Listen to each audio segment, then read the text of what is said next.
wanni isaan barbaadan dhugaa takka qofa amantiin isaanii qofti akka jalaan tuqamne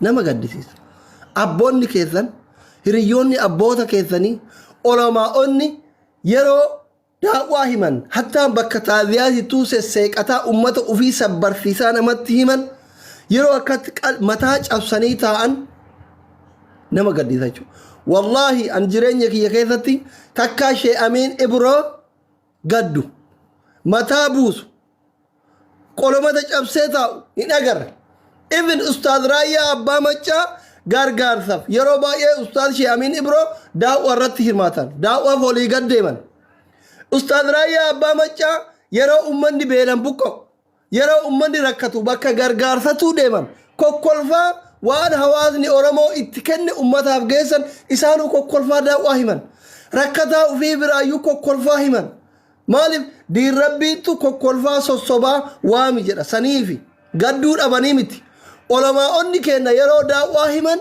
gadduu garaan isaanii rahmata dhabeemi imaana dhabaa miti waan diin rabbii kun kokkolfaatiniin ummata gara kiyyatti waamaa jedhuuf kaleessa yeroo isaan hamma yoomitti gowwoomna jedhanii suuraa akkana mormiga jedhu tokko poosti godhan wallahi imimmaantu aslamaan himna qabe akka laayutu imimmaan nan qabu baay'ee garaa jabaadhaan homa arge waan ummanni kenna booyu kanaaf hin booyu waan imimmaan nan qabu akka laayutti hirrifadhaan bakka jiru wallaale ማናችሁም ጥርጣሬ ሊኖራችሁ አይገባም ይሄ ማንም ሰው ቢመጣ ሊያስተባብለው የማይችል እንደ ፀሐይ ግልጽ ያለ ጉዳይ ብዙ ነው እነዚህን ግን አንድ ከሆንን ከተደማመጥን 60 እና 70 ሚሊዮን ያለው የኢትዮጵያ ሙስሊም እየተደማመጠ በሐሳቡ በጉልበቱ በገንዘቡ በዱዓው በሁሉም ነገር እየተደማመጠ ከሰራ ግማሹ በእኛ ትውልድ ይቀየራል ኢንሻአላህ ትውልድ መቀየር ያልቻለው ወደሚቀጥለው ይተላለፋል ይሄን ማናችሁም ጥርጣሬ ሊኖራችሁ አይገባም لا إله إلا الله الله أكبر الله أكبر الله أكبر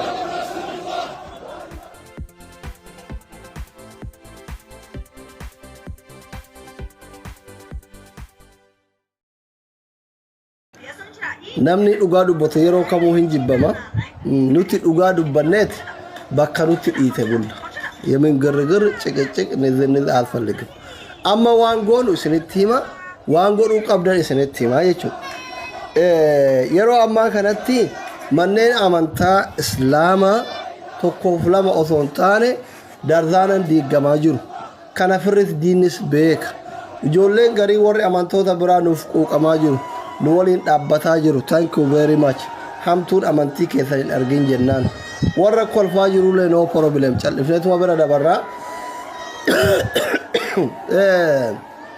wanti tolu keessa muslim akul muslim hadiisa jedhu hawaasni addunyaa qabatamaan agarsiisaa jira muslim qabatamaan agarsiisaa jira jechuudha fakkeenya tokko isinii kaasu fakkeenya qabsoo oromoo isinii haa kaasu qabsoo oromootii fi waan amma ta'e kan isinii kaasa ila kasoo ban qabne jechuudha firri diinis beekuu qaba jechuudha obboleessi islaamaa gurraacha haa ta'u diimaa araba haa ta'u ajaba oromoo haa ta'u amaara tigree haa ta'u dabuubi muslim akul muslim yeroo jedhamu qabatamaan si garsiisu sitti himu nuti akka sabaatti oromoodha oromoon waggaa 150 gabrummaa keessa jira qabsaayaa jira qawwee dhukaasaa ture karaa cufaa ture eenyu si dhagaye waan obboleessan qabneef nu malee waan nama biraa obboleessa biraa hin qabneef kophaa keenya falmataa turre jechuudha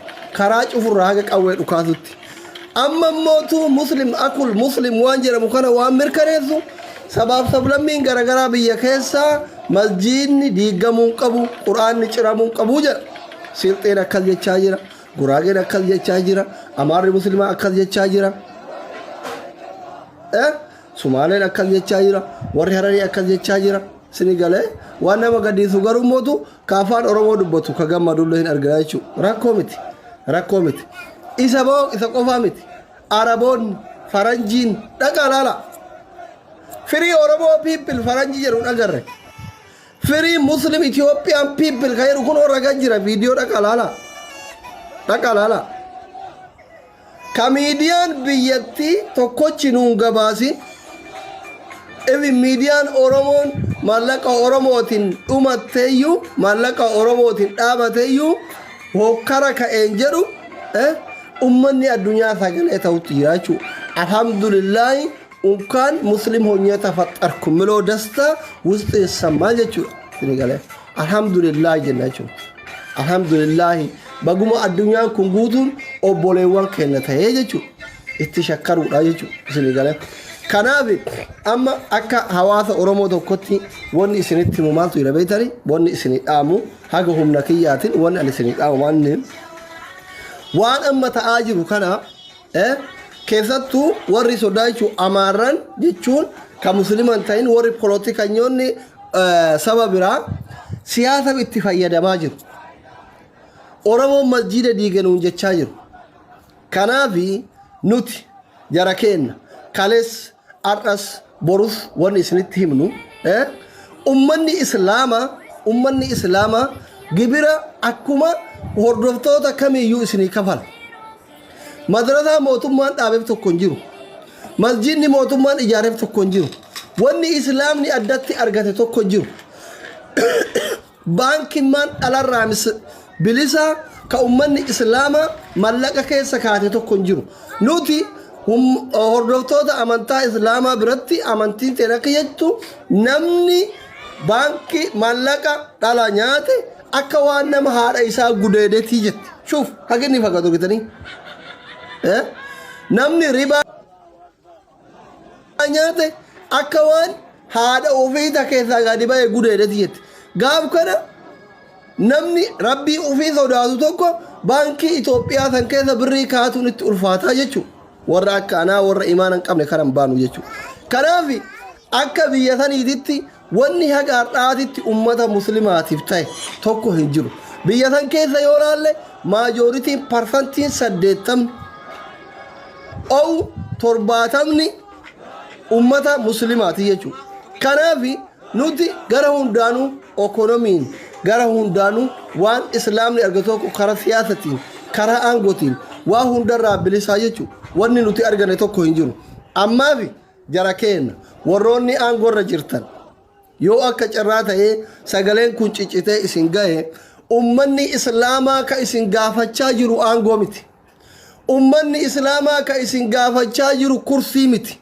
Ummanni islaamaa ka isin gaafachaa jiru sulxaanaa miti. Manni amantii bakkeen rabbii kiyyaan guyyatti yeroo shan itti wal dubbisu akkana jalaa hin tuqamne. Anatu mallaqa kiyyaan ijaarate na jalaa hin tuqinaa jechuu jira. This is not political.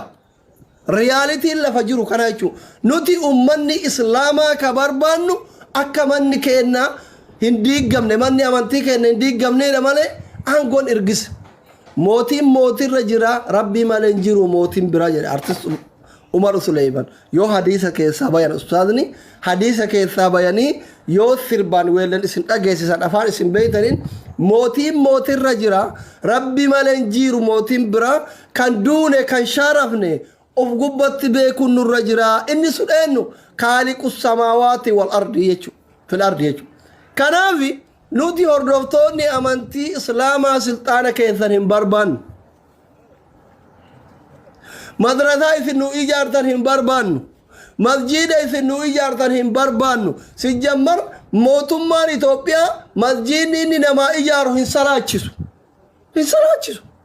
Miskiina boochiseetti ni saamee fida birrii haraamatiin mana birrii haraamatiin ijaarame keessatti salaatuun hin ta'u. Never ever jechuudha. Kanaaf obboleewwan kiyya warri aangoorra jirtan yoo dhageettan ummanni islaamaa waan takka barbaadan wanni isaan barbaadan dhugaa takka qofa. Amantiin isaanii qofti akka jalaan tuqamne nama gaddisiisa. Abboonni keessan hiriyyoonni abboota keessanii olamaa'onni yeroo daawwaa himan hattaa bakka taaziyaasituu sesseeqataa ummata ofii sabbarsiisaa namatti himan yeroo akkatti mataa cabsanii taa'an nama gaddisa jechuudha. Wallaahi an jireenya kiyya keessatti takkaa Shee Amiin Ibroo gaddu mataa buusu qolomata cabsee taa'u hin agarre. Ibn Ustaaz Raayyaa Abbaa Maccaa gargaarsaaf yeroo baay'ee Ustaaz Shee Amiin Ibroo daawwaa irratti hirmaatan daawwaaf olii gad deeman. Ustaaz Raayyaa Abbaa Maccaa yeroo ummanni beelan buqqa'u yeroo ummanni rakkatu bakka gargaarsatuu deeman kokkolfaa waan hawaasni Oromoo itti kenne ummataaf geessan isaanuu kokkolfaa daawwaa himan. Rakkataa ofii biraayyuu kokkolfaa himan. Maaliif diin rabbiitu kokkolfaa sossobaa waami jedha saniifi gadduu dhabanii miti. Olamaa'onni kenna yeroo daawwaa himan gadduu garaan isaanii rahmata dhabeemi imaana dhabaa miti.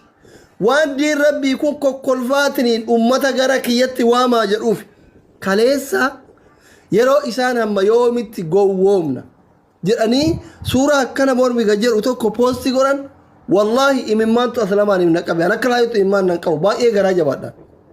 Homa arge waan ummanni kenna booyu kanaaf hin booyu waan imimmaan nan qabu akka laayutti hirrifadhaan bakka jiru wallaale. Namoota dhumansan rabbii warra jaannata haa godhu. Nama wareegame torban wareegame jedhan san caalaa dhugaa walitti himnaami silaa dhugaan jaalattani dhugaa rabbii walitti himnaamiti namoota waraanni mootummaa ajjeese san caalaa suuraa isaanii santu imimmaan na qabsiise jechuudha.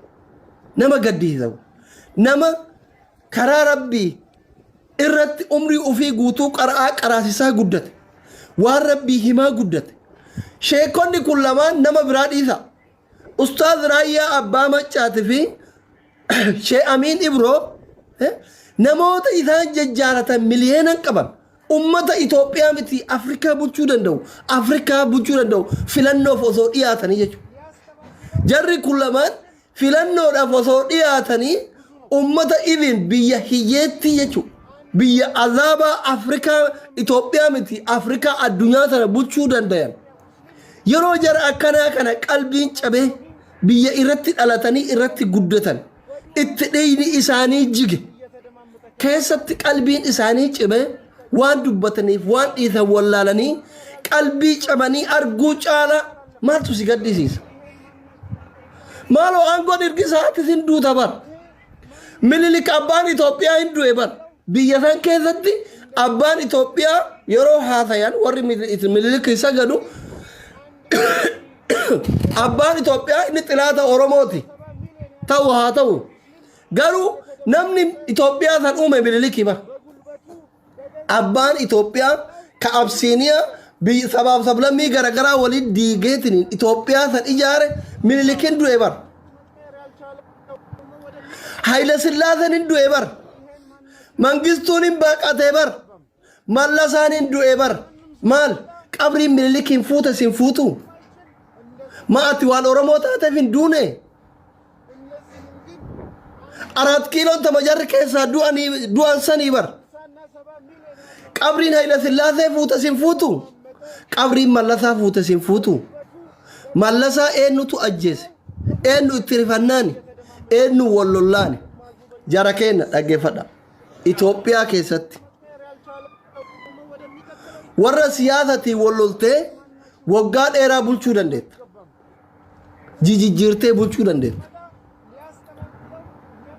olomaa'otaa fi ustaazotaa fi ummata amantii islaamaa kanatti buute xiqqeessite never ever akka gorsaatti umriin dheerattu umrii hin dheerattu diin rabbii diin ufii rabbitu eeggata garuu yeroo hayyoonni gurguddaan kun warroonni karaa diin rabbii keessatti guddatan qaraasisaa guddatan kun qalbii caban sitti jedhan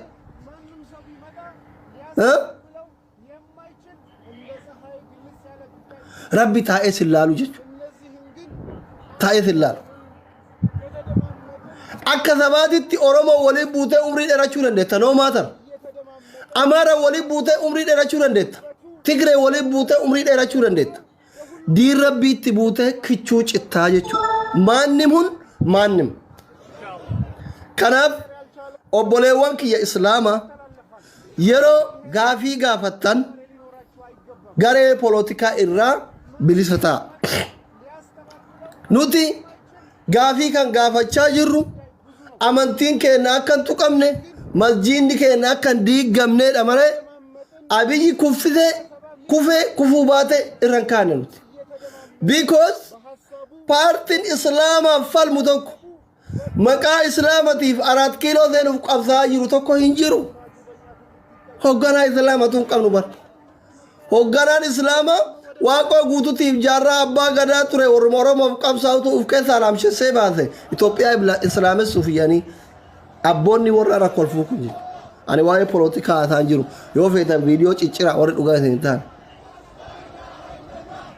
Dhiibanii keessaa baasan abboota keenya. Sini galee. Yeroo hunda biyya saniif kaduu Oromoodha. Oromoo islaamati. Kan ka Oromoon ufbaru godheeyyu bar qabsoo Oromoo kaarra gareen biroo abbaa itti ta'e Oromoon akkaan Oromoodha jiru bar. Ka uf barsiise waraana islaamati bar. Hoogganaa islaamattu uf nu barsiise bar biyya san keessatti. Arra garuu yeroo warri afaan Oromoo dubbatu baga masjiidni rabbii diigame jedheetiin kolfu agarraa jechuudha. Seenaa qoradhaaf duba deebi'a. Waraanni jaarraa abbaa gadaa gizee qotee bulaa Oromoo kanatti dhaqeetiin ati Oromoodhaa jedhuun noon Oromoo miti ani Itoophiyaadha jedhee waraana jaarraa abbaa gadaa ajjeesaa ture bara. Qotee bulaan Oromoo. Miskiin. Nuti bar ummata miskiina bar. Ummata yoo ati eenyummaan kee Oromoodha jedhuun bar nama siif bosona seenu ajjeesu turre bar. Bineensa turre bar. Bineensa mukaatiif garaagarummaa qabnu ture bar.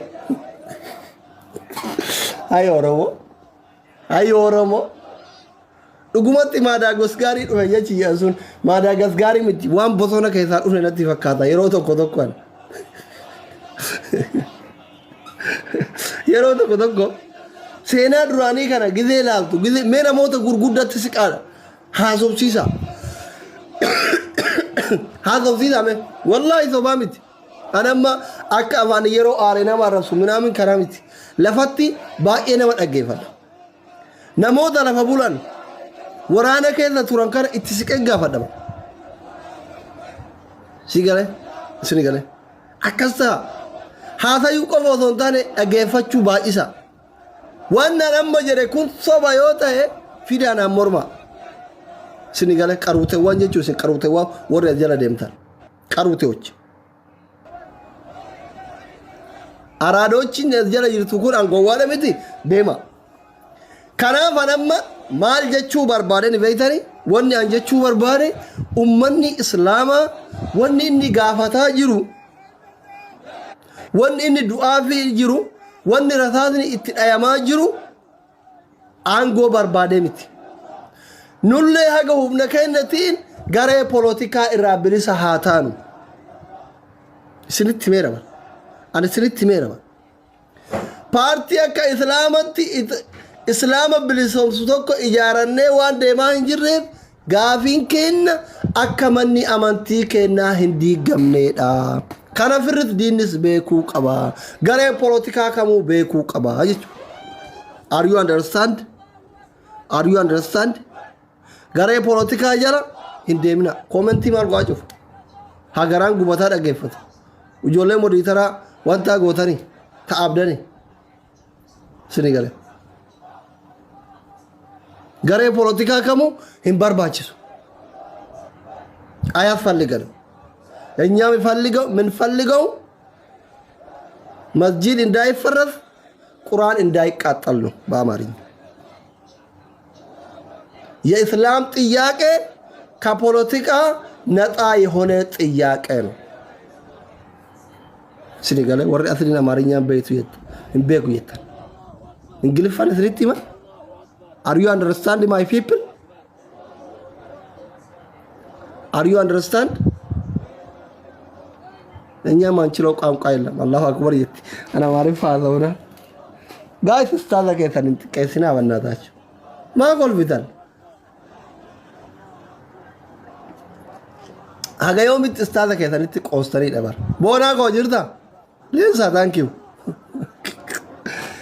Gizee ustaadni miira keessa galanii waan rabbii dubbatan illee isin ima kolfitu lamin ጥሩ አይደለም ጥሩ አይደለም አትሳቁ ሰው እውነት ሲያወራ ተቀበሉት እንጂ እውነት ውሰዱት እንጂ መሳቅ ጥሩ አይደለም እኔ ለአገሬ ብዬ ነው ለዲን ብዬ ነው 27 አመት ቻይና ሀገር የተባልኩት በእኛ እምነት ደግሞ ውሸት ሐራም ነው አማ ዶክተሩማ ጋራለ ፍራካዛ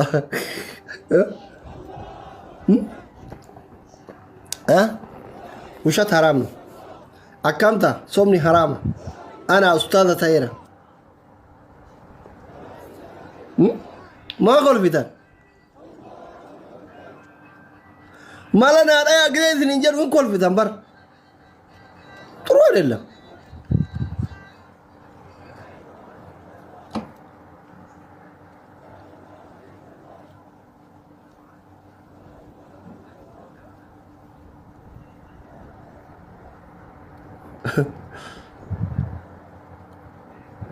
እና ካራካን አላላ ረቢ አዱዊ ዲን እስላም ዳባማ ኢሳን ሃጎሩ ዱጋ ረቢቲ ሃለም ኢትዮጵያ ከሰት ደማ ጅሩ ባዬ አም ሶ ሶሪ ዋና መገድስ እስሙ ዱጋ ረቢ በጣም የሚደብር ነው ዱጋ ረቢቲ ጋሪ ሚቲ ፕሊስ ጃርኬና ወሪ አንጎራ ጅርታን አንጎ ከሰኑ ዮ ኤሬፈቹ በርባዳን wanti amma ta'aa jiru kun gaarii miti baayitim aangil gaarii miti ilaalcha kamiinuu gaarii miti እንደውም ገባተኒ ጊዜ ሽሮርኬሳ jirtan kana hin dabbar islaamni nagaya ሽሮርኬሳ miti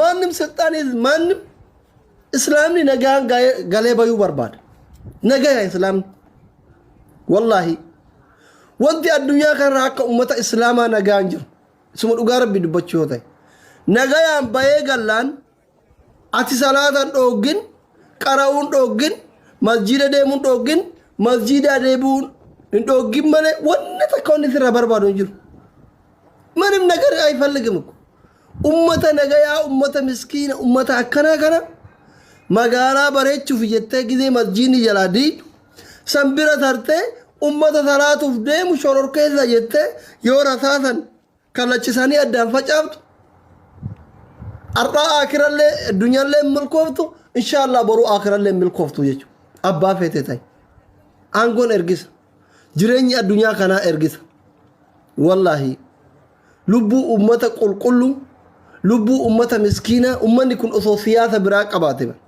osoo politika qabaate aangoof qabsaa jiraate 4 kiilootti irratti dhufa jettee ajjeefta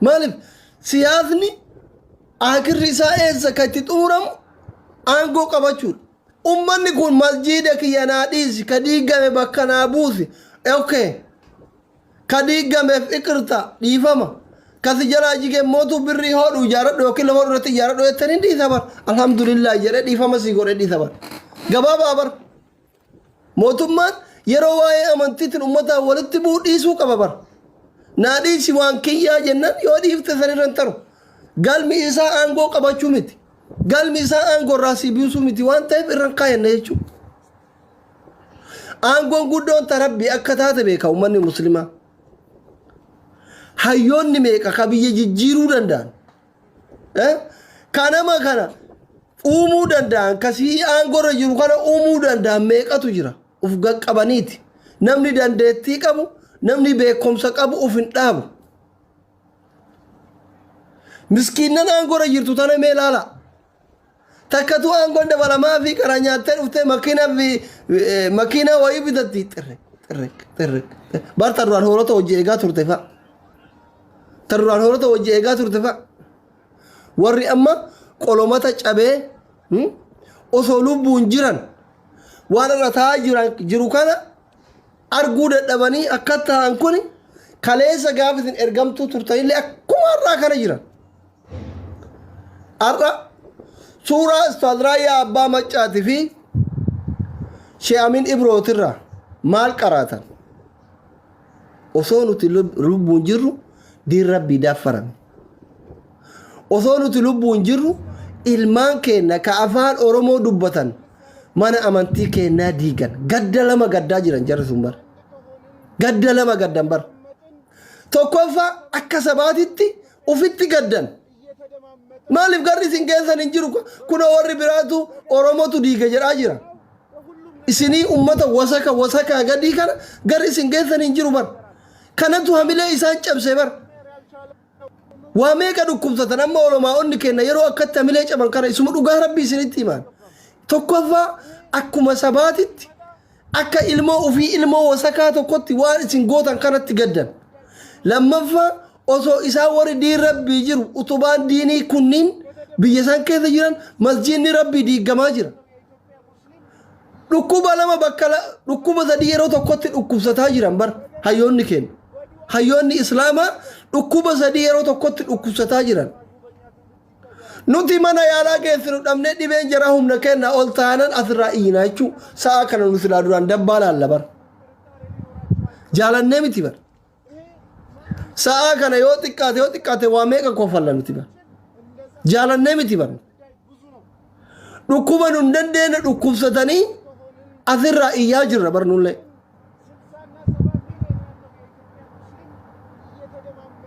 suuraa jara lamaanii qofa laalee silaa ijoolleen kun laalanii waan kana dhiisuu qaban ture jechuudha garuu ija kayrii ittiin argan hin qaban sammuu kayrii ittiin yaadan hin qaban onneen jaraa raafmatan qabdu abboota jaraattu ajjeesaa dhiiga namaa dhugaa guddise min waa gaalla oppiidiyoon yeroo kamuu oppiidiyoodhuma oppiidiyoon najisa dhiqamee hin baane yeroo jiran ragaan kanuma jechuudha wasakna aldiinakum abaarsi rabbii isin irratti haa bu'u